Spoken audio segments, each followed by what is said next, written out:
Thank you. Thank you for your patience, everyone. Thank you. Good afternoon. Thank you for joining us for this webinar, Back to School and Support Resources for Glencoe Science 6 to 12. My name is Sarah Shuja, and I'm the Marketing Manager at McGraw Hill based in Dubai.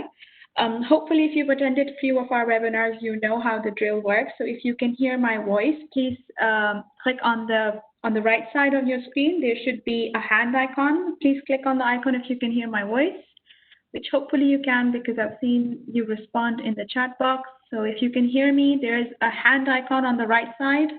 Excellent. Thank you, Nadine. Thank you, Bilquis. So you can hear my voice. That's sorted. A brief overview of the session for today. This is an implementation training session for Glencoe Science 6 to 12. If you teach grades K 6 to 12 and are using Glencoe Science, then you're in the right place, and we'll go about learning about the teaching strategies and how you can work around your classroom and going online with Glencoe, how you can use it. And we're delighted and thrilled to have Jason Marshall with us today. Thank you, Jason, for joining us.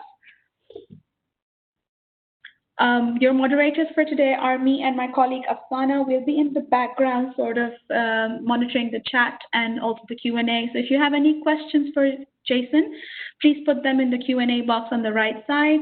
Likewise, you can chat with us, with the presenter or anything, and that's also going to be on your right side. So we'll be in the background helping you out. A bit of background about Jason, before I hand over to Afsana. Jason is a senior consultant at McGraw Hill. He's been a district manager and vice president at Urban Education. He's also taught middle school, and is well versed in technology and internet. He's conducted numerous successful workshops, both abroad and in the United States. So thank you, Jason, for joining us today. I'll pass over to my colleague Afsana, who will just go over the housekeeping slides, and then we can give over to Jason. Over to you, Afsana. Thank you so much. Can you hear me? Yes, I can. Perfect. So just before we do pass over to Jason, as Harish mentioned, I will just go over a couple of things just to ensure that the experience during the webinar is as seamless as possible for all of you. Just so in terms of audio, you all seem to have been able to connect okay, but if you do have any issues with this connection, I would recommend disconnecting from your computer and dialing in using your phone. We just find that the connection is a lot stronger because you're not using the internet to connect. And just to kind of bear in mind, any kind of high bandwidth platforms I'll be using in the home or wherever you are can impact the connections with Netflix, YouTube, and gaming platforms. If you, for any reason, do miss anything, we are recording the session as well, and we will be circulating the recording to you all within a week of today as well. And that will come via email, which will also include your certificate of participation, which you can download. So those will come in within a week of today. And we will have a Q&A at the end. Just final thing, so we can't unfortunately unmute you just because of the way the webinar has been set up, but we do have a Q&A and chat box on the right-hand side. So if you have any comments, questions, general queries, just use that function there and we will aim to help you. If you also have any technical issues, just also drop me a note in the chat box privately and I will try to help you as well. And I'll pass over to you, Jason. Okay, thank you. Let me go ahead and share my screen here. Let me share a few programs. One moment here. Let me share my PowerPoint. And one last screen here. My Google Chrome. Now, can you see my screen? Yes. Okay, excellent. Well, let's go ahead and begin. Thank you for joining this webinar. My goal here in the next hour or so is to get you a little bit more familiar with our platform and specifically dig into some of those resources that might be best suited for remote learning, how you might use them, how you might assign them, what you can do for those students that are operating at different ability levels. So let me just give you a short overview of some of the resources found in 6 through 12 Glencoe Science, both middle school and high school, just a variety of the types of resources available to you. And then we'll spend the majority of the time on the online platform showing you where these resources are found, how they are assigned to students, how students would see them on their end, and then send them back to you for a grade. We'll take a look at all of that during the course of this next hour or so. So on the screen, you see Glencoe Science. It's our middle school science program. Many of you have it in your schools. And here's our 9 through 12, our high school science program: biology, chemistry, physics, and physical science, and earth science. But now so many students are accessing the program digitally. So know that this program, many of you are working still remotely. You know that this program is 100% digital as well. And that is on a platform called ConnectEd. That's the platform that we're going to explore today. So what devices can students access this program now? Or use PC, laptop, Chromebook, tablet, and even a smartphone. I mean, I can assign tests. You can assign tests on your computer. Students can take it on their smartphone or phone and have it sent back to you for a grade.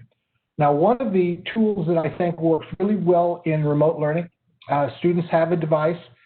They want access to the book. Now, many of them may have a print book at home. Some of your other students may not have a print book at home. That may not be something that you've distributed to them. Know that the entire book is available in a digital format.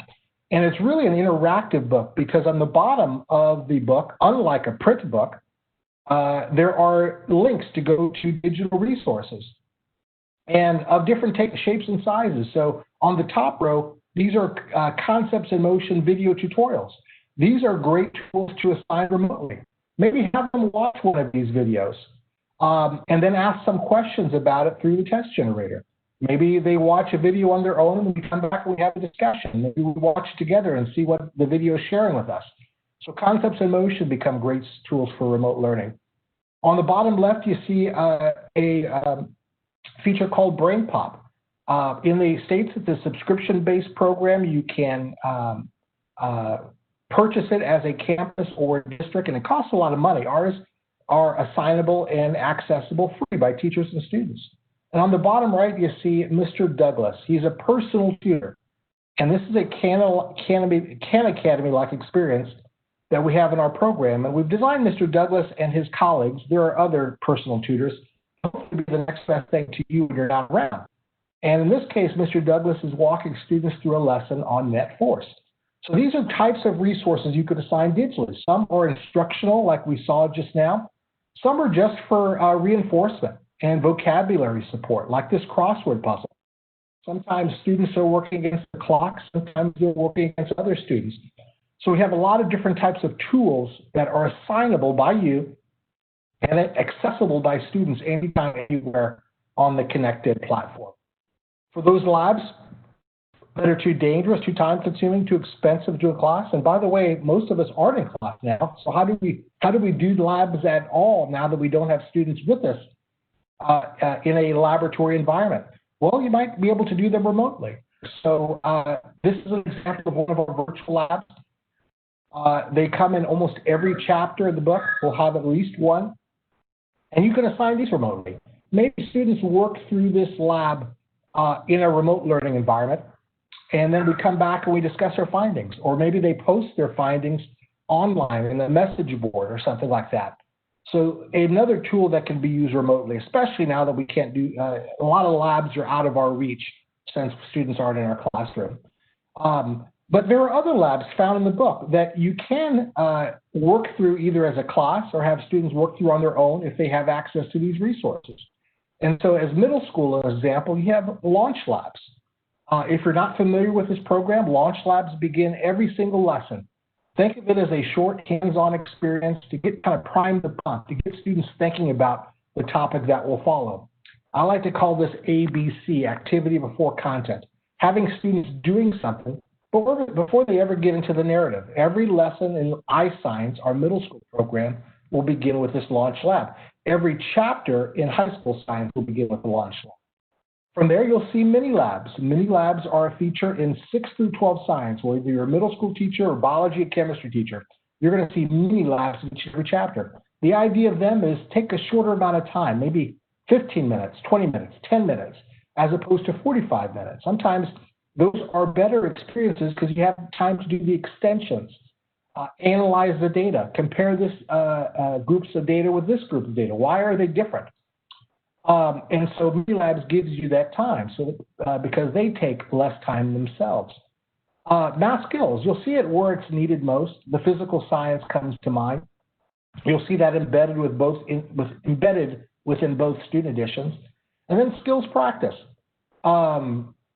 Science isn't always about content. Sometimes it's about skills, inferring, measuring, comparing, and contrasting. Students need practice at these skills. We call these skills practice labs, and you'll see these embedded within our lessons. And by the way, the ones that you're seeing right now that I'm showing, they're in the book, but you have an assignable worksheet. So you could assign the worksheet that complements this as an assignment for students to do. And finally, the full period labs. Every chapter ends with one. That's true in both middle school and high school, and it brings everything together. All the concepts of that lesson get tied together. High school, you have additional variety. So you have additional lab manuals, and so these are for ProWare, Pre-AP labs, Open Inquiry, Guided Inquiry, the chapter labs, and a suite of forensics labs. These are whodunit mysteries. So these are labs above and beyond what you find in the book. So when you think McGraw Hill or Glencoe labs, I want you to think quantity, quality, and variety of experiences. And they're all either in the book or also online. And I'll share with you where all of these exist. And just a couple more resources I want to share with you before we go online. Webquest, another great tool to use in a remote learning environment. These are a sort of a research project. Here students have a clear pathway in their introduction. Their task is clearly laid out, the process by which they're going to go through this task. There are links in which we have embedded in, that they use to do some research for this project. And then there's a rubric so they know how they're going to be scored. So it's essentially a web project that already has a lesson plan made for you. These are assignable online, perfect for remote learning environments. Assign this on Monday and maybe have students come back on Friday or the following Monday to report their findings or their conclusions or their model that they had to create by this Webquest. So this is another assignable resource. Embedded within middle school and high school are also virtual dissections. Frog, earthworm are a few of the dissections available on this website. So a couple of companion pieces I want to share with you. And you have them in middle school, and you also have them in physical science and biology at the high school level. And one is called the Reading Essentials. So what am I looking at here? On the left-hand side, I see the Reading Essentials. And on the right-hand side, I see the Student Edition for middle school, Glencoe Science. On the left-hand side, I see the Reading Essentials. So what's the difference between the two narratives? Well, same headings, same even subheadings. Some of the same features are there. But you notice on the left-hand side, there are opportunities for writing. So students can write in this textbook. So essentially, the write-in version of the textbook is also written below grade level. So if you have students that are reading a little bit below grade level, the Reading Essentials is a perfect tool for you. Have it for each and every lesson. It's assignable online as well. So have students read the Reading Essentials for the next couple of days, and let's come back and talk about it on our Zoom meeting on Thursdays. That's something that you could assign online in the remote learning environment. The second resource that I want to share with you is the Science Notebook. And it's based on the Cornell system for notes. Main idea on the left, keep it very clean, just the main idea. Indent and put the supporting details. So for every single day of instruction, maybe you assign a reading assignment in the textbook or the digital textbook, and as students are walking through that on their own, they're taking their notes meticulously, and it's providing this structure for them to take notes. So instead of the notes being in a journal or some place where they're disorganized, they're very organized here, and they can actually use it when they're studying for a test. Great tool to use remotely. And just like the Webquest, we have what we call project-based learning opportunities. And these are a similar idea. This is a project that students can do either in class, when you get them back in class with you, or at home. And so a lot of times they're asked to create something. This one's called Microbeads Mega Problem. A lot of our body wash and exfoliants have microscopic plastic beads in them. I'm sure many of you are aware of that. It's a big problem. We wash, they go down the drain, they get into our waterways. They look a lot like fish eggs to other fish. They are ingested by those fish and are toxic to them. Well, that's a problem. How can we fix that? Our students are going to research the problem. They're going to look into it. They're going to find sources on the web that will help them. We're going to ask them to design or engineer a solution to this problem, and then report their findings to the class. This is called a project-based learning opportunity, and we have them in 6 through 12. Great tools to use remotely. And then the last tool that I think many of you that have used Glencoe Science, maybe you're aware of, or maybe you didn't use as much as you are now, and that's e-assessment. And I'm going to spend quite a bit of time on e-assessment. It is our test generator. So how do you send an assessment of some kind, a quiz, a pop quiz, a test to students so that they take it on their device, PC, laptop, Chromebook, tablet, or smartphone, and then they send it to you to be scored automatically? Well, this test generator does that for you. So you could create a test by standard, by Bloom's taxonomy or DOK level. When we get back into school, we could print that out and make copies like we did in the old days, or you could take that same test, have them take it on a device, have it scored for you automatically, and then generate reports to see how students are doing. Never grade a test again if you don't want to. This test generator will grade those tests for you. It even solved the problem of question variety. So what about creating a test question that requires students to understand a sequence of events, like mitosis? This test generator will score that for you. How about multiple response? Tell me the 2 out of 5 that are correct, or the 3 out of 5 that are wrong. All of these are question types available on this test generator.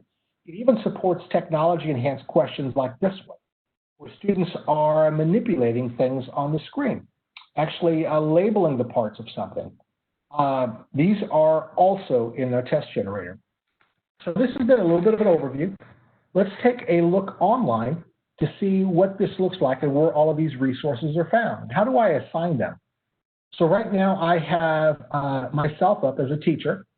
So I'm in the Teacher Center. And what we're also going to do is go in as a student. So I have Billy here as a student, and we're going to take a look at his experience as well and see what assignments we could send him and have him send back to us. So let's start at the teacher side. So I'm a remote teacher. Where's my stuff? Where can I find the things that you just showed me? Well, to give you a lay of the land of this home screen, if you haven't seen it before, you have an ebook right here. So this is a teacher ebook, and you have a menu button up here.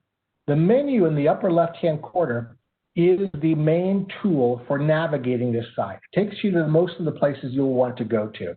So a little bitty icon here, it says menu, but when you open it up, this will take you to all of the locations that you're going to want to go to. The only other location that's really significant on this site that you can't get through the menu button is this ebook. Now I'm going to open up the ebook first, because this is something that you can have students read on their side. So I'm going to open up the ebook, and this is a book that is mirrored on the student side. So think of a student having access to this book. So I'm in middle school, 7th grade integrated science. And if I click on this icon in the upper left-hand corner, I have access to my digital table of contents. And I could go into any chapter in any lesson my teacher told me to read. Maybe it was chapter 2, lesson 2. As a student, I could enlarge this. I could zero in on specific areas if I want to, make it as large as I need. As a student, I could bookmark pages. So this little icon here in the upper right-hand corner of each page that has a little plus, it's a little bookmark. Maybe it's something that I know will be on the test, or my teacher told me to bookmark because she's going to put it on, or he or she's going to put it on the unit test. So I could bookmark that for easy viewing later. I'll show you where these bookmarks are stored here in just a moment. I can navigate from page to page by clicking on this icon right here. I have the ability to highlight and annotate text. So at any time, I could choose to click on this highlighter. And what color do I want to highlight this text? Maybe I want to highlight it yellow. Okay. Maybe I need to make a note as to why I'm highlighting it. I want that to appear on my left side of the page.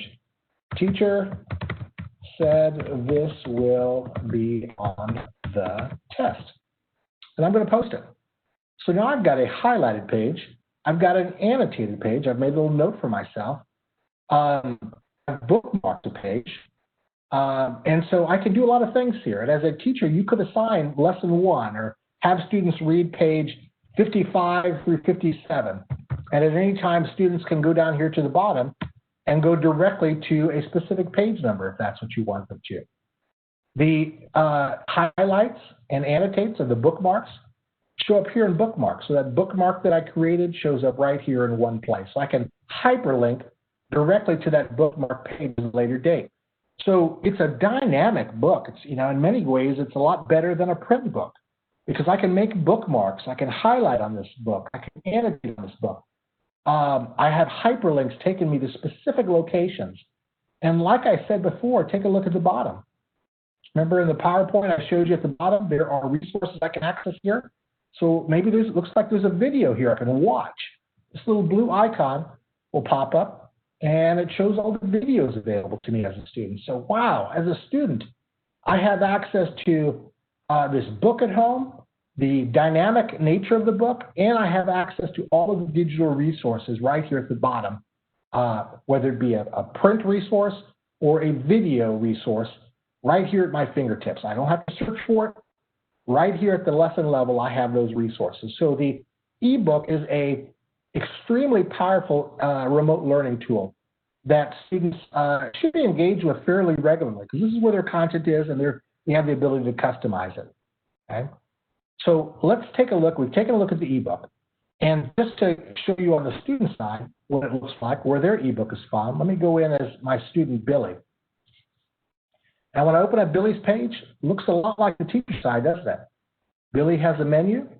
He has fewer choices here and no homework waiting for him yet. And he has his ebook. So this is where Billy would find his. It's the exact same place where we see it on the teacher side. Now I'm back on the teacher side, okay?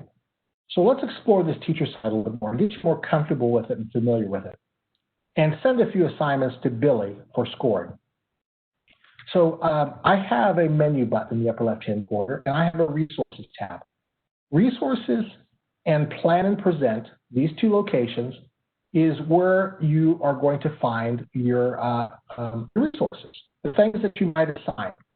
Either one of these locations will have that for you. So if I go to resources, what I'm going to find here is essentially a digital filing cabinet. And it's organized by chapter and lesson. So at any time, I could choose the chapter I want to go to and the lesson I want to go to. And maybe it is cell structure and function. Maybe it's lesson 2 to cell. And all those resources specific to that lesson will appear. And any one of these resources is viewable just by clicking on it. And I can click on that resource and decide if that's something I want to use. Okay? Let's watch the movie here. And let's say it's something that I want to use. Let's say this is something that I want to send to my students. If it is, I click on this little gear, and one of my options is assign this resource. I click assign this resource, and what will happen is that resource will attach to this assignment. And I can decide some parameters here. So do I want to give it a name? I'm going to call this video watching assignment. And I'm going to give some instructions. Watch this video. Make this a little bit larger.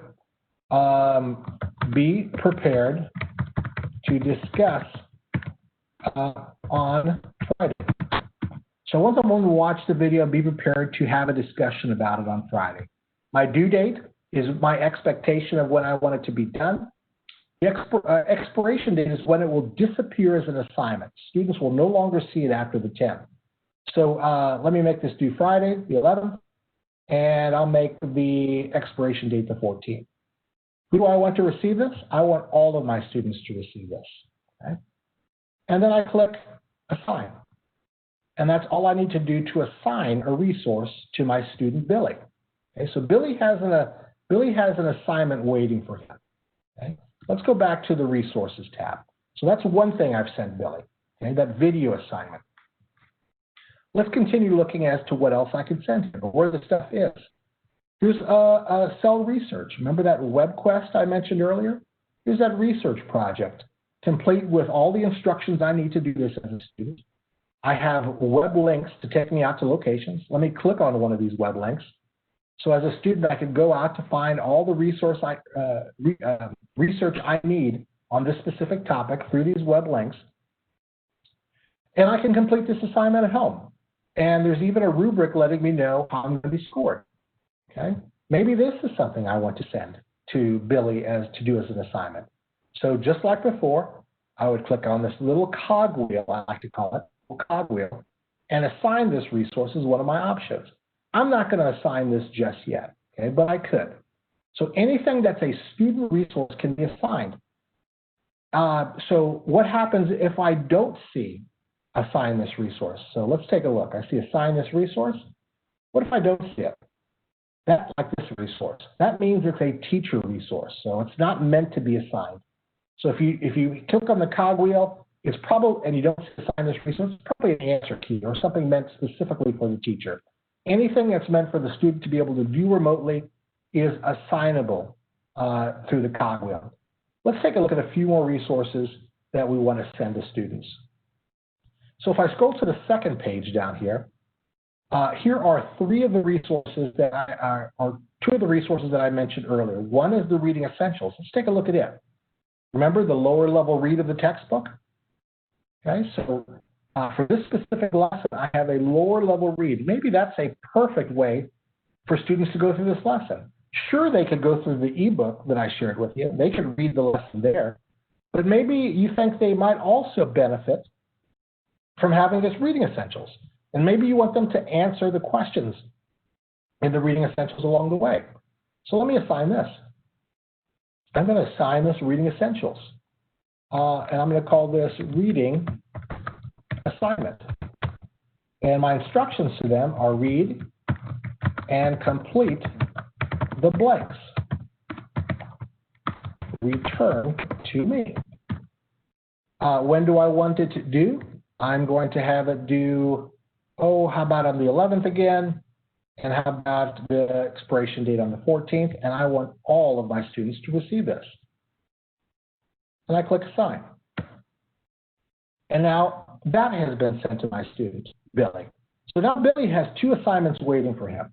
He has that video assignment and he has this reading assignment, okay? How did I find them both? I went to my resources section and I went to the specific lesson that I want to teach and I found the resource that I wanted to use and I clicked the cogwheel and clicked Assign this resource. A couple locations I want to share with you that are very important is this location that comes before all units and chapters. So when I go to Integrated iScience, the very top location, I have some activities here that are only found here. So if you are a new teacher to Glencoe 6 through 12 Science, it's very important for you to go to all of these locations, okay? Explore all of these locations. So here I have a location that is only found here, or a resource is only found here. And one of those resources that is extremely powerful and useful in a remote learning environment is called Learnsmart. So what is Learnsmart? Let's take a look at it. Learnsmart and SmartBook is adaptive personalized learning. So you could assign a reading assignment and have students do it, and it will adapt to students' performance. So let's say a student, let's go in as a student and to give you an idea of what the experience looks like. So I'm going to go into self-structured function. As a student, I have access to the book in a digital format. Okay, so I can manipulate this just a little bit. I can get rid of these hyperlinks. Over on the left-hand side, these are hyperlinks that will take me to specific locations in the book. Okay, I just hyperlink to one of those locations. I can make these disappear by clicking this little blue icon up here. And so I have a book, and so I have another version of the book. So what's different between this book and let's say that other ebook that I just shared with you? Okay, what makes this one unique? Well, number one, it comes pre-highlighted with its most essential content. So it comes pre-highlighted for the student for those core ideas, the ideas that are most important on this page, it will come highlighted for them. Once students have demonstrated mastery on this content, that same content will turn green. So you might be asking, well, how does this book adapt to what students know and what they don't know? How does it do that? Well, as they read, they're constantly being assessed. So after they read a little bit, this little practice button on the left-hand side will start blinking blue, kind of like I'm making it do right now. Even though we haven't gone far enough for it to blink on its own, I'm kind of making it do it now by clicking my cursor on it. And then it's a clue for the student. It's time to practice. So when they click on practice, they have question prompts that are waiting for them. They share their confidence and whether they get it right or wrong. So I'm going to give up on this one. Carbohydrates, proteins, and lipids is what I was looking for. And so all along the way, I'm reading and I'm constantly being assessed. Can I go back into the reading? If I'm really stumped and I'm not sure, sure, I could go back into the reading and take a look at what it is, nucleic acid. So I'm going to say nucleic acids.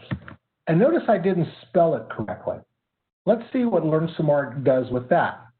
Learnsmart knew that I knew the correct answer, but I just slightly misspelled it. So it's smart enough to know if students get it right or wrong, but they just slightly misspelled it.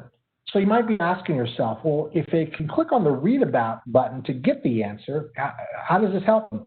Think of Learnsmart as more of a study tool.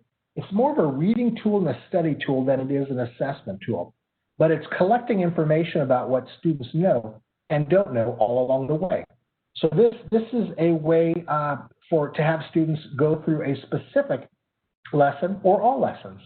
So how might I assign Learnsmart? Well, let's open that back up again and see how I assign Learnsmart. So many of you might have used Learnsmart, but maybe not assigned it.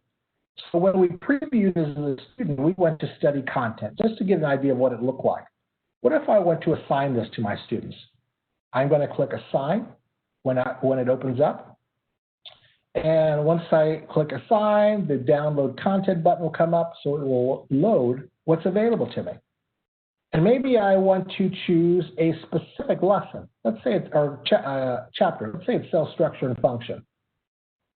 From here, I can customize this experience. So let's say it's going to take me 50 minutes.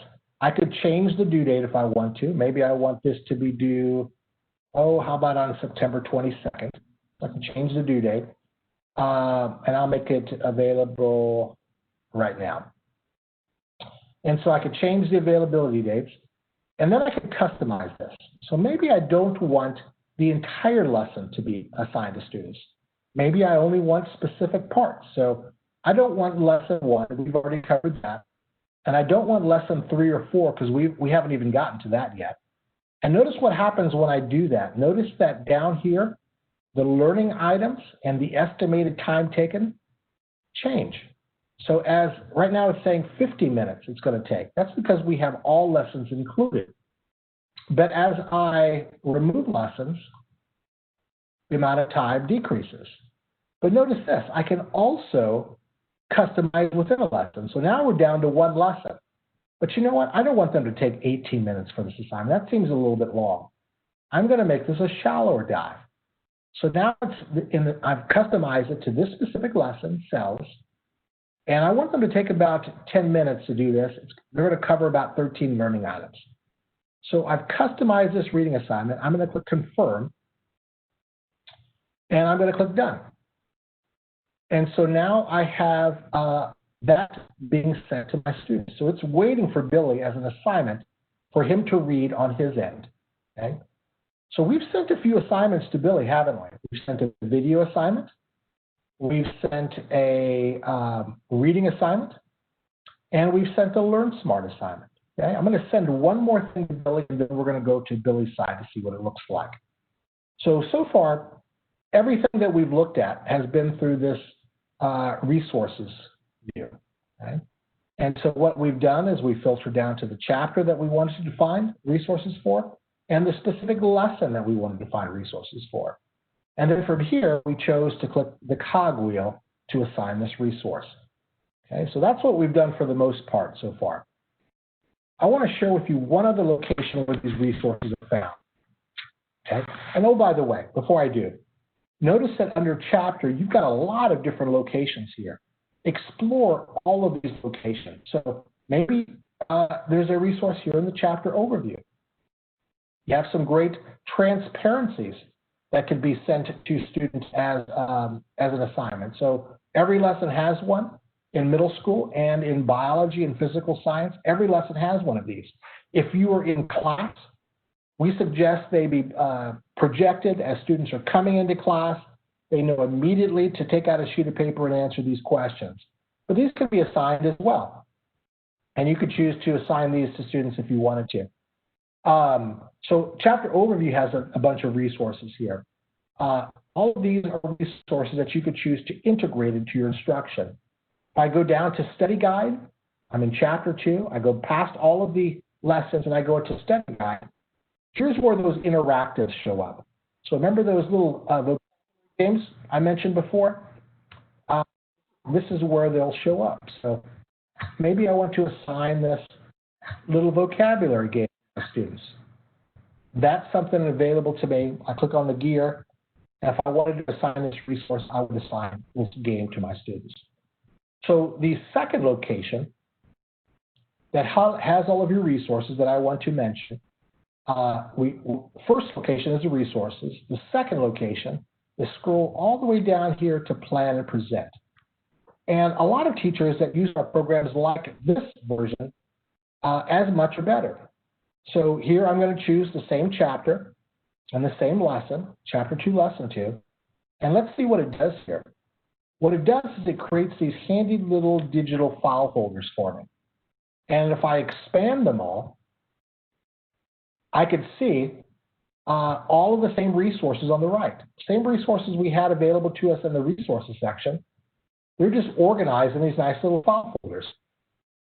And these file folders, if I collapse them, as you can see, are basically set up the way a lesson plan is set up.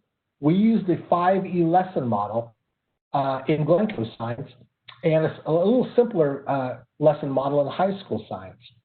And so I could open these up a folder at a time, or I could open all of them up. And so one of the ways teachers like this a little bit better, some teachers, is that on the left-hand side are my teacher notes. Remember the resources section, we didn't see any teacher notes. All we saw were the resources. Well, here in this section, I've got the teacher notes and the resources. So maybe I want to read up a little bit about it, you know, how long it's going to take, how long the video is, maybe some teacher content background. And then maybe I want to assign it. So it gives you it arms you with a little bit more information in this view than it did in the other view. Same resources, just with a little bit more information, including little questions you can ask your students. So think of the stuff on the left-hand side as all your Teacher's Edition content. Many of you have your Teacher's Edition homework, yes, some might not. Know that all of that Teacher's Edition content is over here on the left. Okay? And just like before, I could assign this resource right from this location. Here's another little activity that's kind of fun to do in a remote learning environment. Maybe you have a test on Friday, and you want to give students just a little self-quiz. Nothing that's going to be scored, just a little something to get them thinking about it, to practice a few concepts. Maybe you want to send them this little quiz. So we have this little online quiz, and they can get a hint here as to what the correct answer is. And each one will have about 10 questions, 5 to 10 questions. This one has 5. And maybe you want to assign this as just a little activity before the test on Friday. I click on this gear. I click assign this resource. I'm going to call this self-quiz. And I'm going to say use this to practice. And I'm going to give it a due date. I'll keep it as what it is. And I'm going to have all of my students participate in this.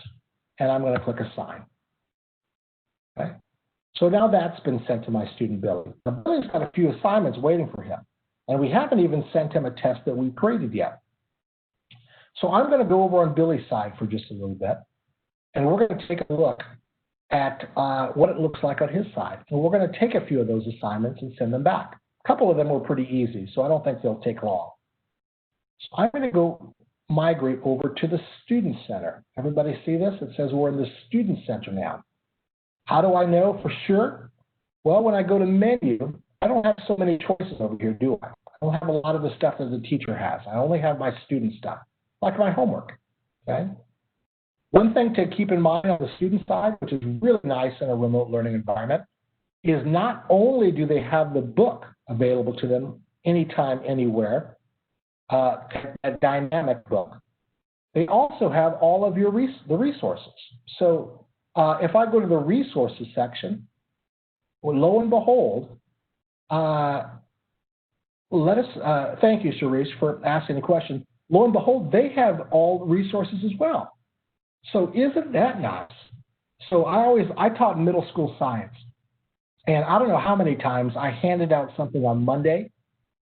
Students have already lost it by Monday afternoon, and then on Tuesday morning they're going, Mr. Marshall, can I have that assignment? I can't find it someplace. Who knows where it's at? Could be in the bottom of their locker. They could have lost it at home. Who knows? Well, with Glencoe Science, you could say, hey, you've got access to this. We're in Chapter 2, Lesson 2, and that brain pop is already here. So they have access to every student resource. What you don't see here, obviously, is the teacher answer keys, but anything that you might assign. So this reading essentials, we assign this, but they already have access to it, okay? So the assigning it basically just focuses them on a specific resource at a time. But even after the due date, they'll still have access to it anytime, anywhere. Okay. So I love the resource depot button. I love it. They can go to all of the resources in their program anytime, anywhere. Learnsmart, these virtual dissections, which are pretty cool. We haven't looked at them yet, but you have these virtual dissections available to you. I'm going to exit out of here, and we're going to go into Billy's homework. Okay, so in summary, what does Billy have here? Billy has his ebook available for remote learning. You could assign specific pages. He has a depot of resources available to him, and he has his homework section. Let's take a look at homework. So we have a few things waiting for Billy. So here it says the self-check quiz, reading assignment, and this video assignment. Let's take this self-check quiz first. See what that's all about. So use this for practice. So really there's nothing that I have to turn in here. Basically my teacher's just saying, hey, just use this for a practice tool.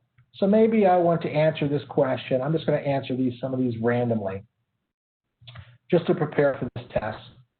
And at the end of this particular one, I could grade this and see how I did. Okay, didn't do very well. It will tell me what the correct answer is here. And even though it will allow you to email your scores to the teacher, I bet you, I'm guessing a lot of you don't want 100 emails heading your way. So this particular resource, I would tell students it's more of just a self-check quiz. They can do it. They don't have to turn anything in, okay? So I did this assignment. I did exactly what my teacher wanted me to. Let's take a look at this video assignment. So this was another one that my teacher said just to watch and be prepared for class on Friday.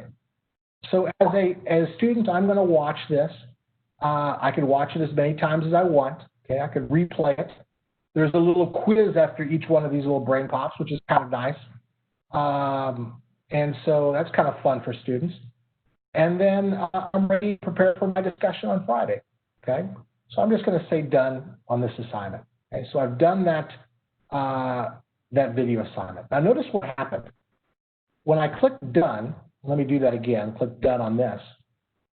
Now that these two assignments show up in homework history. So they're no longer in my due section. Since I click done, they show up in my homework history. They're past work. I'm done with those. I don't have to worry about those anymore just yet.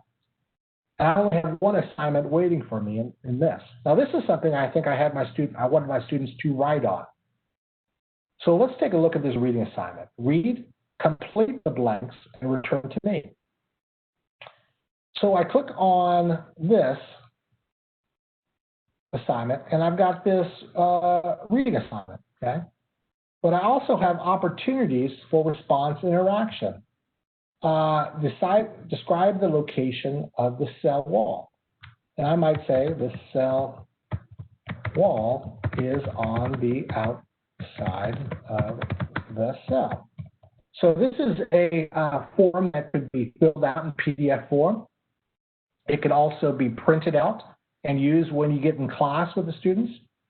And I can type in all of my answers here. And the Reading Essentials gives you plenty of opportunities for response and interaction in the margins, okay? There's a little summary at the end.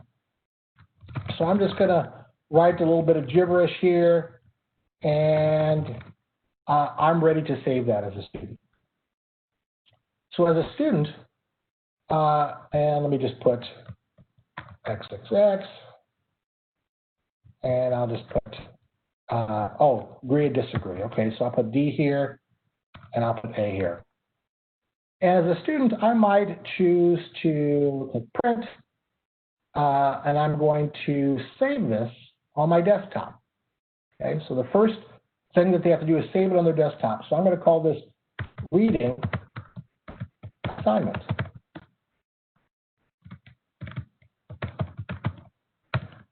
And I'm going to click Save. So if I go into my Student Center here, I'm ready to upload that back to my teacher. So I upload what file? This Reading Assignment. And it keeps popping me out of it. Here we go. Upload. It's successfully uploaded. And I'm done. And so I'm ready to send that to my teacher, and I'm just going to click Done. And now I have all 3 assignments in my homework history. All 3 assignments are no longer in due. They're now in my homework history. And now if I go into the teacher side, let's take a look at the teacher side here. I could go to my assignment tracker and see who's turned in what. And so if I go to my assignment tracker here, I could take a look at this video watching assignment. And this was just something that students had to say they were done. And sure enough, Billy said he was done on the 9th. Okay, very good. He's ready to talk about that video on Monday. The self-check quiz submitted on the 9th as well. But let's take a look at this reading assignment, because Billy actually had to turn something in for this one. So if I open up the reading assignment, here's Billy, here's when he submitted, and he uploaded a file back to me. So if I click on details here, I have that uploaded file right here, and I can take a look at it. And I can see his work. Okay, he put A here, agreed, disagreed with this. And I can scroll down here, and I can see all of his typing from this particular assignment, okay? Which is really nice. And then from student to student, I could go to Billy, to Clyde, to any one of my students in my classroom and see the work that they've done. Okay, so assignment tracker is your location to view all of the assignments that you've sent by using that cogwheel. We'll keep track of all of them. Okay? Now, what we haven't sent to Billy yet is a test. I want to spend a good amount of time on this test generator because I think it really requires it, and it's something that's going to be really useful to you in a remote learning environment. So let's exit out of here, and let's send a test to Billy, something that will be scored for us as remote teachers automatically. So we know we have this ebook that can be used as a remote assignment. We know we have resources that can be found either in the resources section by filtering down or by going all the way to plan and present and looking at these digital file folders. Okay, this is just a little review. And we know the difference between the two. One of the main differences is plan and present gives us the teacher content over here on the left. All the notes, all the teacher edition content is over here on the left, okay? So, and we also know that when we want to assign a resource, we look for the resource, we look for the cogwheel, we open it and click assign this resource. Okay? We can do that for print and digital resources. So all great tools to use in a remote learning environment. We even explored Learnsmart, which I find by going to this first location and clicking this location up here. Now, one thing we didn't do is take a look at Billy's Learnsmart assignment that's waiting for him. So that's a reminder for me. We have one assignment waiting for us, don't we? That Learnsmart assignment. We'll go take a look at that in just a moment. Okay, so we saw how to do that as well. What about a test? Let's transition to test. So for here, I go to Menu, and I scroll down and I go to Assessment. Assessment is where your tests are found. Now, depending upon what subject you're in, like let's say for high school, you've got a lot of pre-made pre-tests here, like a Chapter A test, a Chapter B test. Middle school doesn't have as many of those. They have these online quizzes. So depending upon what subject you're in, you're going to see a different list of tests. We happen to be in 7th grade science. But you all, 6 through 12, the very first icon here in the upper left will be your test generator. I'm going to click on this icon. And when I do, just click OK. When I do, I have a screen that looks like this. Now, let me orient you to the screen just a little bit, okay? It's really brutally simple. One thing I want to make you aware of is over here in the upper left, I have some other subjects here. I have chemistry here. I have health here. You're only going to see your subjects folder here. So if you're a chemistry teacher, you're only going to see chemistry. If you're middle school, you're only going to see this folder. So ignore the others. I'm going to be working with this bank of questions. Okay? I'm middle school science, integrated science course 2. That will be the bank that I'm working with. Ignore these two. Okay? Same with down here. Ignore these two locations. Okay? So when you open this up, it will automatically show up in the test generator. It's the location where you create tests. Okay? So that's usually where teachers want to start. I want to create a test. Once you've created the test and you want to send it to students, you want to switch to this classes and assignments section. So now we're in classes and assignments, and now I'm ready to assign a test. It's already been created. I'm ready to assign it. Once I assign it and the students take it, then I want to see how they did. I want to look at their scores. So for that, I want to go to reporting. Okay. And here's the reporting section. So 3 locations. This is real important. Test generator is where I create the test. Classes and assignments is where I assign the test. And reporting is where I look at the results. I'm going to take you through all 3. Okay. So we're in the test generator. This is where I create a test, right? What do? Where do I go first? Okay. Now, if you're not sure where to go first, always see if it tells you right here in the middle. There's something that might guide you right here in the middle of this blue area. And sure enough, it is. Create a new test. So that's what I want to do. I'm going to click Create a New Test. And all along the way, it will guide you here. So the first thing I have to do is come up with my test title. And I'm going to call this, Wednesday Pop Quiz. Okay. Now, where do I want this to be stored? I'll keep it in My Test. My Test will be my folder for this particular test. And then the last thing, it says Build Options. So how do you want to build this test? And here are the 3 options. Build a test randomly.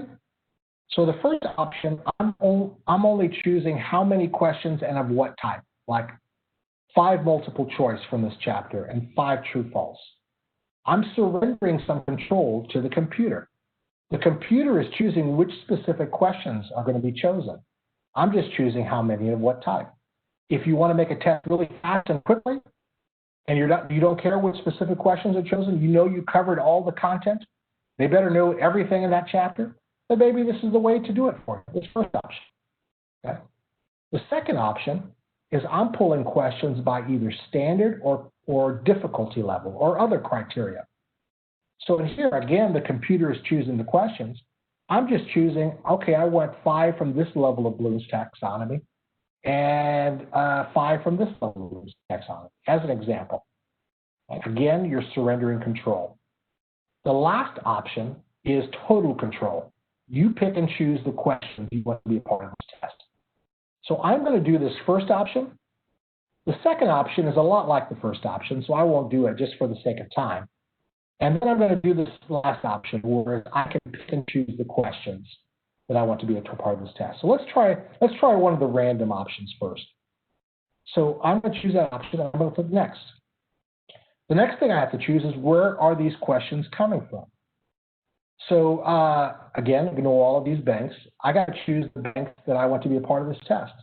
So maybe we covered Chapter 2 and Chapter 3. I want those to be a part of this test. And maybe we even got into Lesson 1 of Chapter 4. So I could choose whole chapters or specific lessons that I want to be a part of this test. And I've chosen the ones that I want to be a part of this test now. All of Chapter 2 and 3, and then just Lesson 1 in Chapter 4. Click Next. Do I want the ability to translate this test in Spanish? Probably not an issue, so I'm going to click just English. Click Next. It gives me how many questions and of what types they are. So I'm going to choose 5 true, false, and how about 10 multiple choice? 15 questions total. Click Next. This is what you chose. Gives you a little summary here. I click Finish, and now I have my test created. Okay, it's only taken a few seconds because I didn't really have to pick and choose. The computer picked and chose the questions. It says a total of 15 questions. Now, can I edit it from here? You bet I can. So all I have to do is kind of hover over a question, and I could edit a specific question if I wanted to.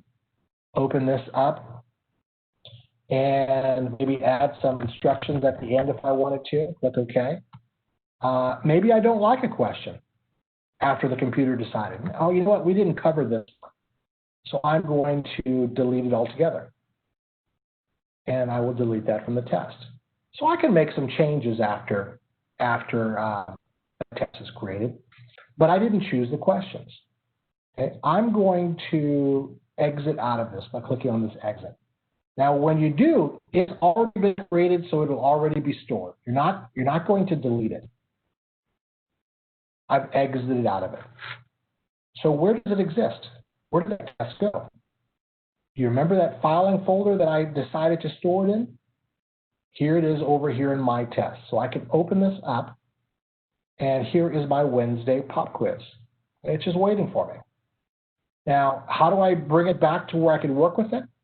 I want to bring it right over here to the right, so I just drag it and drop it. So maybe I created it at a friend's house or a place where I didn't have a printer, and now I'm ready to print it out. So I bring it back up, and maybe I want to print it out here. Okay.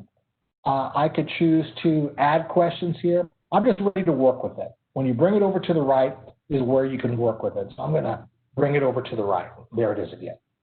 Okay. But it's automatically stored in My Test.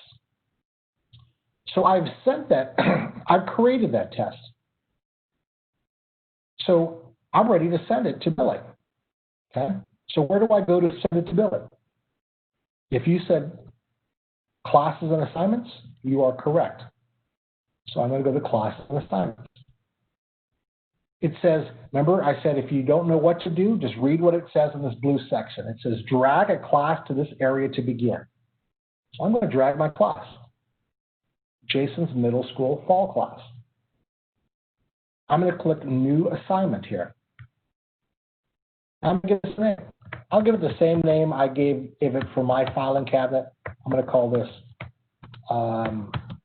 Wednesday Pop Quiz. This is what the students will see. Now, if I were you, I would come up with a consistent labeling strategy for your storage. Maybe it's pop quiz for all pop quizzes, unit tests for all unit tests, just from an organizational standpoint. Might help you find tests faster. But this is what the students will see when they go in. They're going to see Wednesday Pop Quiz as the name of this assignment. Now it says choose a source test. What test is that? So I'm going to go to My Tests, and I'm going to choose Wednesday Pop Quiz. That's the test that I want to use. Do I want this to be a recorded assignment? You bet I do. I'm going to click next. I want all of my students to get it, but I could deselect students if I wanted to. I want all of them to get it. And then I have some choices here, like do I want to scramble it for all of my students? That's not a bad tool. It's a pretty good tool for a remote learning environment. Students can collaborate quite as much. I could give a time limit. So maybe I want Billy only to have 5 minutes to take this assignment. I'm going to click next. What do I want them to see at the end of this assignment? I only want them to see their score. But I could change that if I wanted to. Okay? But I'll keep it the way it was. Here's my summary, and I click Finish. So Wednesday Pop Quiz is waiting for Billy. I created it in Test Generator. I just sent it in Classes and Assignments. So let's go to Billy's side, and let's take that test. If I go over to Billy's side, I'm going to click Refresh the screen. I go to Do Later, and there's my Wednesday Pop Quiz. It's waiting for me. I go into Wednesday Pop Quiz, and with tests on the student side, this little icon will appear. It looks like a notebook with a pencil and eraser. They have to click on this to enter that test. And when they click on that icon, that test will appear. It says, are you ready to begin? And I'm going to say yes. Notice my countdown. I gave Billy 5 minutes to take this test, and it's counting down as to how much time he has to take this test. And so I'm going to answer these questions very, very fast. I'm not even going to look at them. I'm just going to choose these. I'm going to choose all true for my true and false. And I'm going to choose all C for my multiple choice. And so Billy's taken this test. He could pull down the answers if he wants to and go to C here and do it that way. And he's going from question to question. Okay? And when Billy is done, I'm in question 13. I've got one more 14. Here's one that has an image. And there's a lot of images embedded within it. So he's finished this test. He just has to click Finish. Are you sure you're finished with this assignment? Ready to submit? Yes, I am. Okay, so didn't do very well as expected, 28.57. He only saw his score. That's what I wanted him to see. And I'm going to exit out of this test. Okay, so I've submitted this test as Billy. Let me go in as a teacher and see where those scores are found. So I'm going to go into my test generator, and we've created the test in Test Generator. We've sent it in Classes Assignments. Billy has taken it. So now I'm ready to go to reporting. So I can go to my third section, reporting here, to see the scores. Okay. Again, it will tell me what to do. It says drag a class or student to this area to begin. I'm going to drag the whole class. And I'll take a look at an assignment results report. And click OK. Which assignment? We only have one assignment, this Wednesday Pop Quiz, so I'll click OK. And here we have the data on how Billy did. I can see how long it took him. It only took him a minute to do this test. I could see when he started.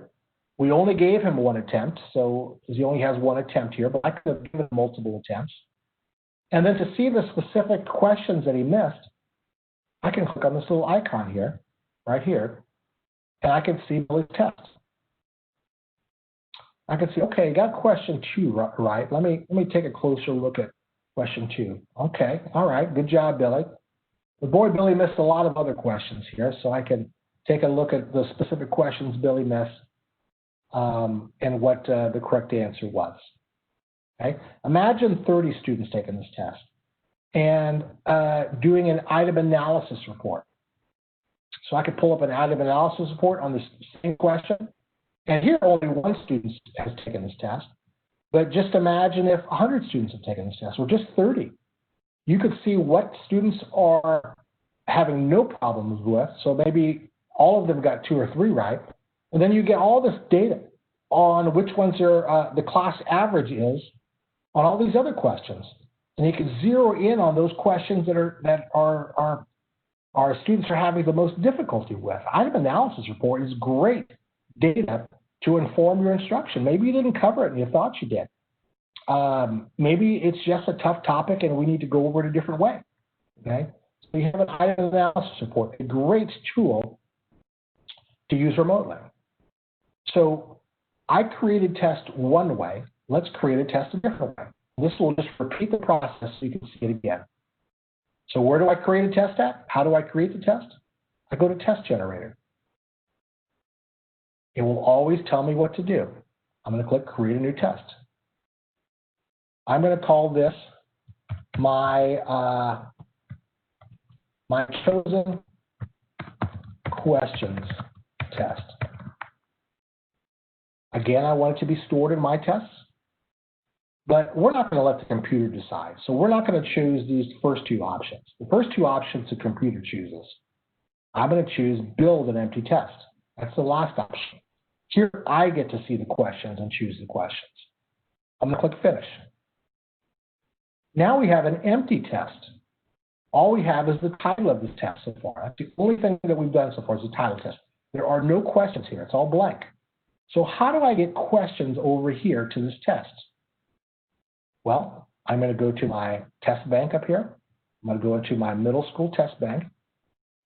I'm going to go into the chapter that I want questions for. Let's say I'm in chapter 2 and lesson 2. I'm going to open up these plus arrows. And now all the questions will appear next to a little green dot. Now, you can choose to scroll over to see the whole question, but what I like to do is I just like to hover over the question. And when I do with my cursor, notice what appears. The whole question will appear. That's what I like to do. And I can decide if I like it or not. So I like that question. How do I get it over to the right to be part of this test?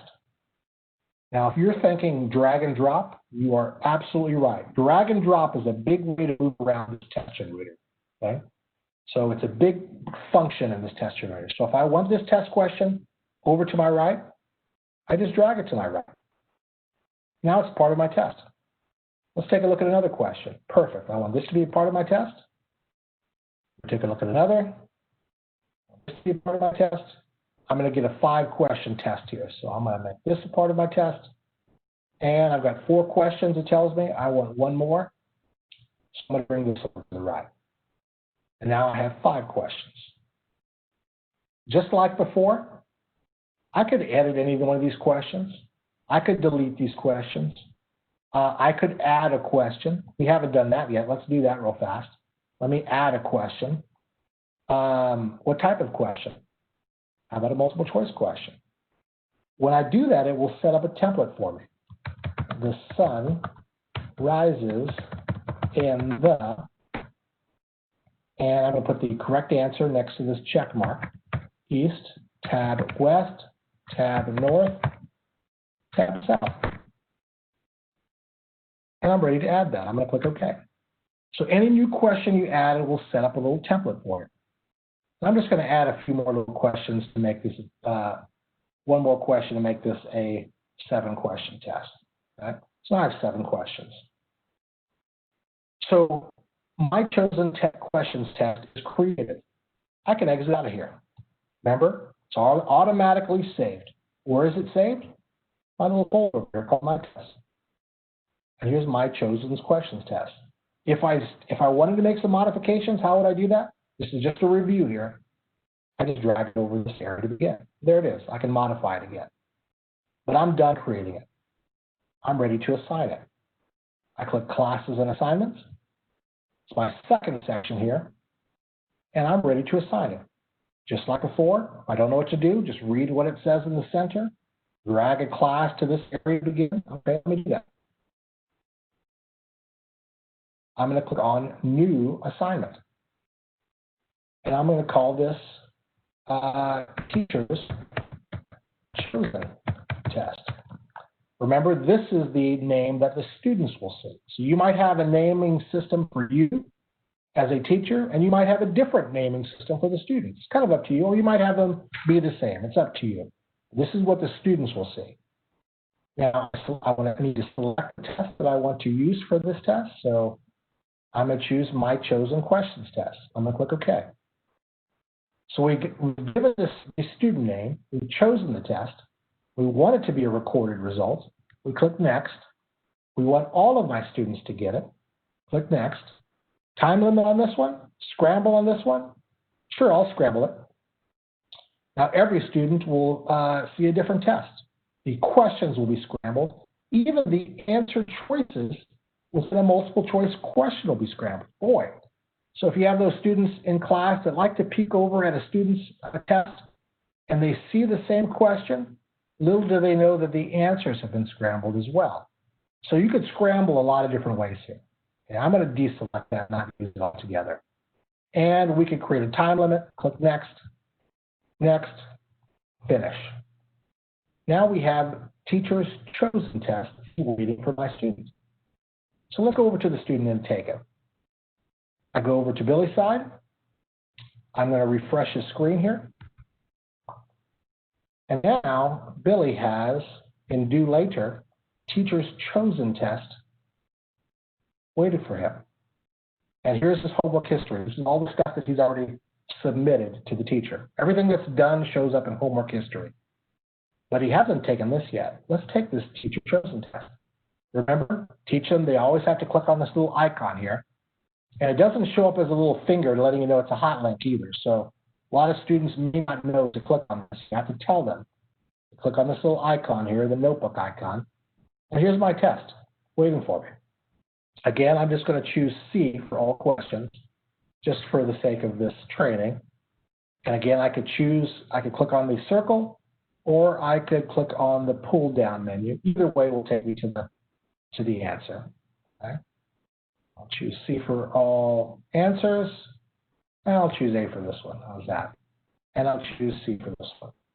When I'm done, I click Finish. Am I sure I want to finish? Yes, I am. Didn't do very well because I was guessing. I'm going to click Done. Now, if I go to the teacher side, where do I have to go? Okay.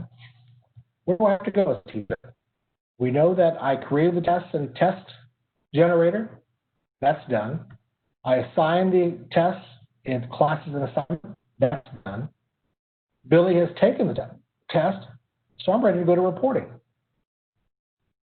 What does it tell me to do here? Drag this class to this area to begin. So I'm going to do that. And I'm going to pull up the assignment results report. Now I have two tests in here. I could choose either one, but this is the one that I want, Teacher's Chosen Test. So I'm going to click OK. And here's my data for that test. So the test generator is going to be a powerful tool for you to use in a remote learning environment. It's really easy to use once you start using it. Remember, the drag and drops are a big part of it. And where is it located? I went to Menu, Assessment, and here it is. And the guiding thing that I think will help you the most is just remember where you're at. Okay? Test Generator is where you create the test. Classes and Assignment is when you send the test, and reporting is when you see the results. A lot of teachers, when they, after training, they just kind of forget this basic little thing. If you could just remember this basic thing of where you're at, I think you'll be able to teach yourself this test generator really quickly and easily on your own. Now, where do I get support for this and other things on my own? Okay, because up towards the end of my time here, if I'm in the Teacher Center, let's just go back to the home screen here. If I'm in the Teacher Center, I've got this little icon here. And there's a little help location. At any time, I can click on this help location, and it'll give me support for navigating this platform, assessing my students, planning my lessons. All of that support is here. There are videos here to help you. Where's another location I could go to? Well, if I go to Menu, Resources, I can also go to this first location here. And, well, I lost my train of thought here. It's not here. I thought it was. It wasn't. I thought there might have been some video tutorials here. So I would advise you go to this help button right here. okay? And it'll give you all the support that you need by way of video tutorials to access this platform. Oh, the other location I want to show you, here's where I was looking for, professional development. So in addition to the help button, if you go to professional development, here's a quick start course. Here's an implementation course.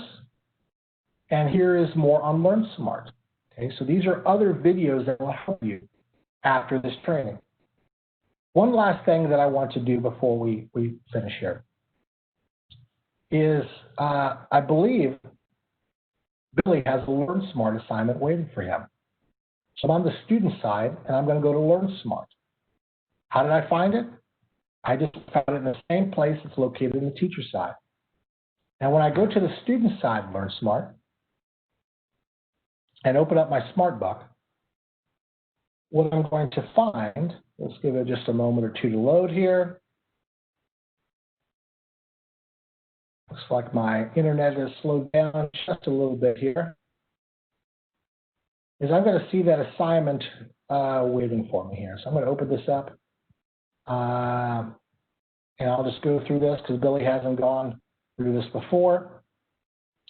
And let's go into Billy's section here. And I'm going to choose an anonymous name. I'm just going to use my name, Billy. And I want it to appear anonymously. Students have to choose this on their side. And so here's my assignment waiting for me. Okay? Cell structure and function. And so remember that as a teacher, I wanted him to see a specific lesson. And I wanted him to give an assignment that would take about 10 minutes to complete. And so when he goes in and goes to his assignments, he sees that specific lesson available to him. Okay? And only reading that specific lesson. Now, notice he has a self-study button. So Billy can go anywhere into the Learnsmart SmartBook. He just got to study on his own. But what's nice is if it's assigned to Billy and Billy works through it through the assignment, Learnsmart is collecting data all along the way. It's not collecting data in self-study. It's collecting data when you assign something and Billy goes in here and reads. So I'm going to open this up as Billy. And I'm going to go as Billy. And as I read and as I start answering these questions, Learnsmart is collecting data all along the way. And who can access that data? The student can access the data in their reports, and the teacher can access that data in their reports as well. Now, Suresh, I see I'm at 8:30. Would you like me to continue, or should I wrap it up now? If you've got anything else to add on, then yes, we can, because we started late, I know, and I'm sorry about that, Jason. And if anyone has any questions, please let us know now and we can address them. Yeah. Let me know if any questions pop up, and I'll show a few more things here. Okay. Okay. So a few things I want to make sure I get in. Okay. Let me go to my home button here. So now we're at the home screen. So if I ever click Menu and Home, this is where it's going to take me back to. So let's just summarize a few places we've been, just to kind of refresh our memory. We know that both teacher and student has an ebook. It might be the cornerstone of remote learning, or part of their, it's a place where they're going to do a little bit of reading, get a little bit of content, and then either do an assignment or report back to you their thoughts on it. Okay? We know that that ebook is highlightable. I can make notes on it, and what's so cool is I have those resources that I can access right there at the bottom of the page if I want to see a video to see a little bit more. We know that I have a resources section here. Okay? It's my digital filing cabinet. My advice to you, if you haven't been in this program before and this is a new year for you, is to explore all of these locations. So don't just go to the specific lesson that you want to go into, let's say Chapter 2, Lesson 3. Don't just go there. Go to all of the locations, the overview, the study guide, because there are specific resources in these specific locations, like these little vocabulary games. They're only found in study guide. So you have to go here to find them. If you never went here, you'd never see them. There are certain resources only found in this overview, like this Page Keeley Pro. Now, we haven't spent a lot of time on page Keeley probes, but let me share what the idea of it is. It's a scenario that students must consider. And so it creates a scenario. They have to decide which answer best matches their thinking, and then they have to describe why that answer best matches your thinking. It's a tool that's designed to uncover misconceptions. Every chapter has one. It's found in this chapter overview section. And one thing I haven't shared yet, this is really important, is with iScience and with other resources, there are with the high school titles, there are print resources as well. So in this particular book, 7th grade, notice this one, it says chapter resources. Let me click on this. Especially if you're a middle school teacher, take a look at how many resources you have available to you. Oh my goodness, we haven't looked at any of these yet. I have 123 potential worksheets that I could assign to my students. School to home, language arts. Here it shows which lessons have them. So it looks like this launch lab, every single lesson has one. Okay, if I scroll down a little bit farther, looks like this math skills, looks like only lesson 3 has one. Language arts support, only lesson 2. But most of these resources are available in each and every lesson. And I can hyperlink directly to a resource by clicking on this number, and it'll take me directly to that resource. So you've got a lot of potential activities for your students. These resources, and this is something maybe more for when you come back into class, these resources are also editable. So I could click on this, and now it will download a Word document. So any one of these resources I could choose to edit if I want to, make some changes to it. Let's save it the way I'd like to. So this can be printed, this can be edited, this can be saved, this could be assigned to students digitally. I'll save those things. So explore all of the resources. We know that resources also show up in Plan and Present. And here I also have my teacher notes available to me. One thing I haven't shared with you that I think will be important in remote learning environments is when I scroll down to these last 2 options here, my messages and my discussions. So how do I communicate with my students? Now, you've probably figured out a way remotely to communicate with your students, and you may be using different tools to do that. You have tools within this platform to do it as well, so you know that you have these available to you. I have my messages. Let me show you what that is. It's a direct communication between me and whatever student I want to communicate with, or multiple students. So I'm going to click Create New Message right here. And do I want all my students to get this? Yes, I do. And I'm going to say tests waiting. That's going to be the subject, and I'm going to message, I sent you all a couple of tests. Take them and return to me. Ask me a question if you have one. Okay? So I want all of my students to get this message, and I'm going to click Send. And now this is a message I've sent to all of my students.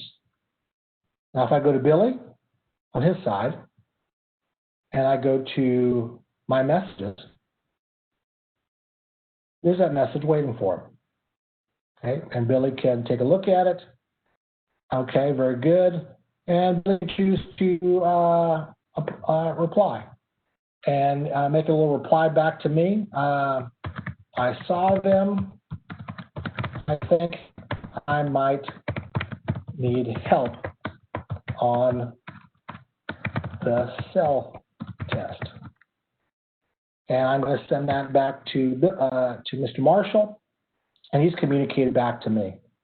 And when I go to Mr. Marshall's side and refresh the screen, I'll be able to see Billy's communication to me. Okay, so this is direct communication between you and multiple students or individual students. I also have a My Discussions thread. I'm going to enable these. Okay. So you could disable these if you want, but I've got this My Discussions thread that I want to be a part of this. So what's the difference? Well, My Discussions thread sets up what's very similar to a text thread, where students can see everybody's responses. So I'm going to create a new topic. And this is a nice little activity for option for remote learning. Now, there are other ways of doing this with other websites, but this is the one that we have in our platform. I want all of my students to be a part of this. And if you have students that just, you know what, some students are going to test the boundaries, right, of this kind of tool and maybe say things that are inappropriate. If that's the case and you discover who those students are, maybe Nolan, I don't want him to be a part of this text thread. I'm going to not choose him. So he's not going to see this text thread. That's an option for you. I can also choose to approve all of the student posts if I want to. And that may be the safest way to do it. So a student doesn't say something even accidentally. Students might think that these are anonymous. Make sure to tell them no. No, everything that you share, I immediately know who shared it, who sent it. So don't say anything you don't want me to print out and send home to the parents. So know that that's an option. I'm going to call this video thoughts and sharing. And I'm going to message here. Watch the video that's attached. What's the big question you have after viewing it? Now, from here, I could even attach a resource. Maybe it's a resource that is a part of McGraw Hill's family of resources. Maybe it's a resource from my files, so I could upload resources here. Okay? So I could choose to attach a resource, or maybe I just want to send a message or a discussion without a resource attached. I'm going to click Create. And so now that's been sent to Billy to respond to. And so when I go to Billy's side here, and let's click Refresh here, Billy does not have My Discussions activated. Now I wonder why that is the case.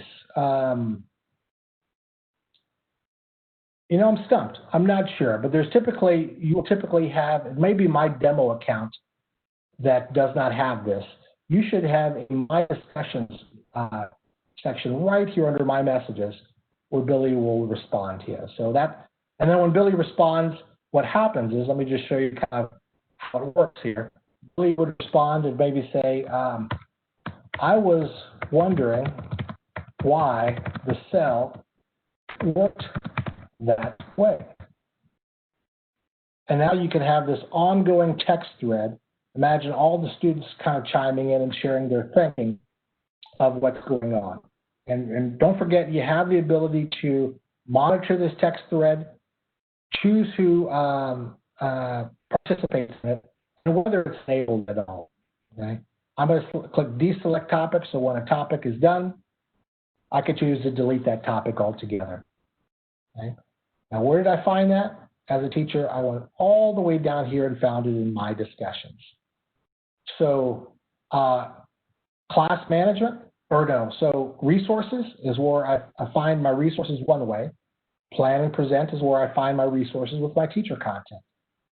What about bringing resources in from outside sources? There's a location here called My Files. When I click on My Files, I can always bring something from an outside source. Maybe it's an image, maybe it's a video, maybe it's a worksheet, maybe it's this little reading assignment, and I can bring it from an outside source into this platform. Okay. And upload it. Now it's been uploaded, and it's part of my resources. Now when I go to My Files, I have one resource here that's a part, and I could bring this into other assignments. Okay. What else here? I scroll down here, notebook. So as a teacher, I have a notebook here for me to take notes. Now, how might I use this as a teacher? If I were using this platform, maybe I want to make notes on how I grouped the students and how it went. So this is kind of like my diary of how the lesson went. So I'm in Chapter 2, Lesson 2. And I might say group students in groups of 5. I wouldn't do that again. I would put them in groups of 4. I gave them 30 minutes to complete this assignment. They need longer time. They need 40 minutes. Whatever I need for next year to be successful in this lesson. Just put here in your little journal, okay, your notebook. Now, students have a notebook as well. So if I go to the student side, here's their notebook.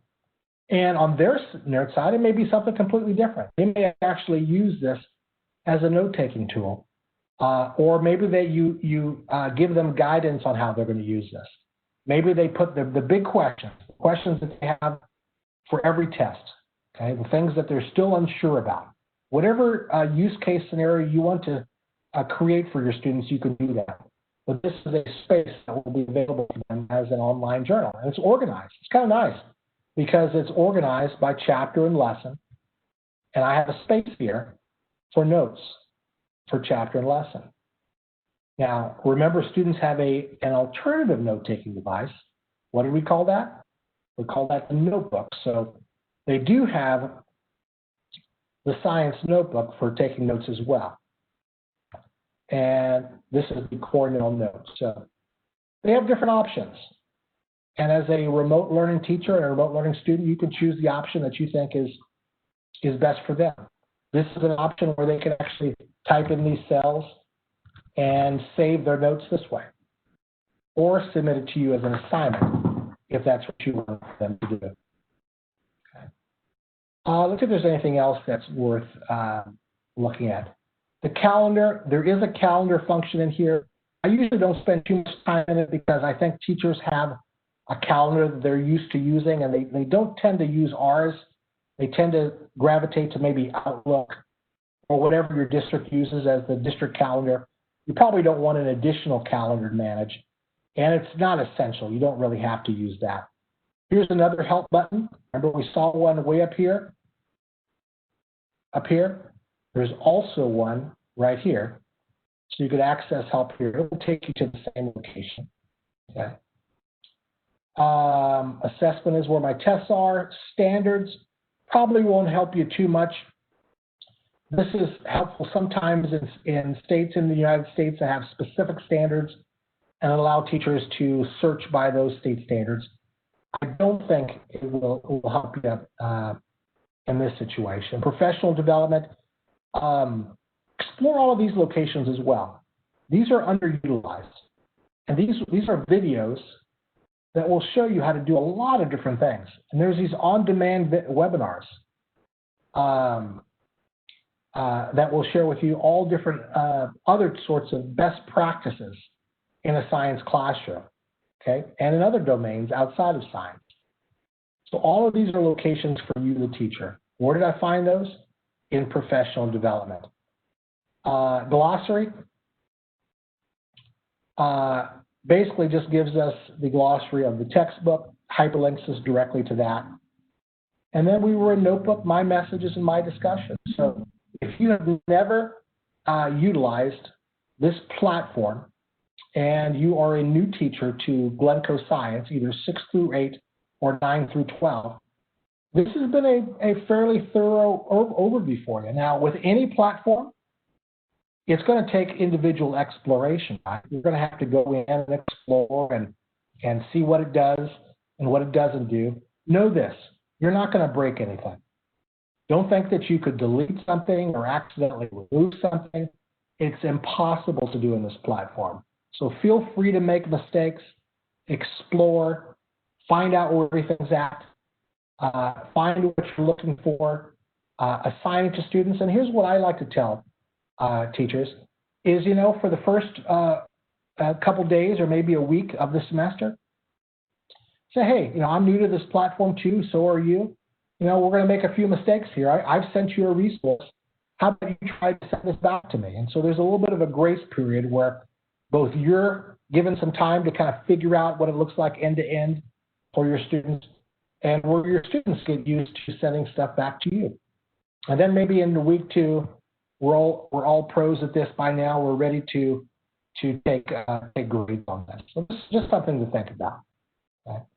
Last thing I'm going to share with you, or one of the last things, if we have time. I do have a keyword search where I can search for specific resources. Okay? I have a filtering tool where I can filter to different types of resource down here. So maybe I know that I'm looking for something in the science notebook. I could go to all of the science notebooks down here, right in a row. I don't have to go to a chapter in a lesson. I could go to all of them. So if I know the type of resource I'm looking for, I could filter down by resource type, or maybe it's a video. I could go straight to watch, and it will show up all the video-like assignments. And then it will even filter down to the types of resource or the content area. So maybe it's a video about alpha decay, and it'll take me directly to that resource.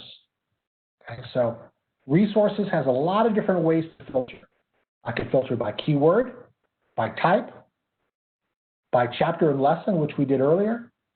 And then once I find something that I know I'm going to use a lot, or I want to make sure I find it easily tomorrow, I could make this a favorite. How do I make it a favorite? By clicking on this little star icon. When I do, now it's a favorite. It shows up in my favorite section. So research, think of resources as a filtering tool. Resources will allow you to filter to find the resources that you're looking for. Plan and present, it's more like a digital filing cabinet. I've got my little file folders here, and I've got my teacher's content that supports me on the left-hand side, letting me know how I might use this resource in each and every lesson. Okay, I think I'm probably done, Suresh. I think I'm probably covered as much as I can. Thank you. That was really thorough. We have one question, Jason, that has come up. Yes, ma'am. So it says, can I have different versions of the test that you showed? Yes, you can. So if I want multiple versions, let's go to a test. I'm going to my test as a teacher. I'm going to open up my test generator. And I'm going to go into a test here. Oh, how about my chosen questions test? I'm going to drag it over to this area to begin. I could choose to print it out and make multiple versions of it. So it will create different versions of this test. Okay? So it will create like a test A, a test B, and print out those different versions of the test. I could also choose, remember, to scramble this test. So if when I'm assigning it in classes and assignments, I could choose, let me go back to my test. Well, first I got to drag a class to this area to begin. Click new assignment. And I'm going to call this scramble test. Select test. I'm going to choose that choice test. Chosen questions test. Click OK. And one of my options here, remember, is to scramble. So now everybody gets a different version of the test, if you will. It will scramble the questions. It will scramble the answer choices within a multiple choice question. And here's one that is helpful for chemistry and physics teachers, more so than it is middle school science teachers. It will scramble the algorithm variables. So if you have a lot of math-based tests where their students are basically doing math problems, where a lot of chemistry equations are very mathematically based, physics problems are that way as well, can be that way as well, it will give them different values for that as well. And that's really handy. Teachers that teach chemistry, physics, and mathematics, like algebra, love this particular version because every student is getting the same content, but they're getting different values for those mathematical problems. So those are a couple ways to make multiple versions of the test.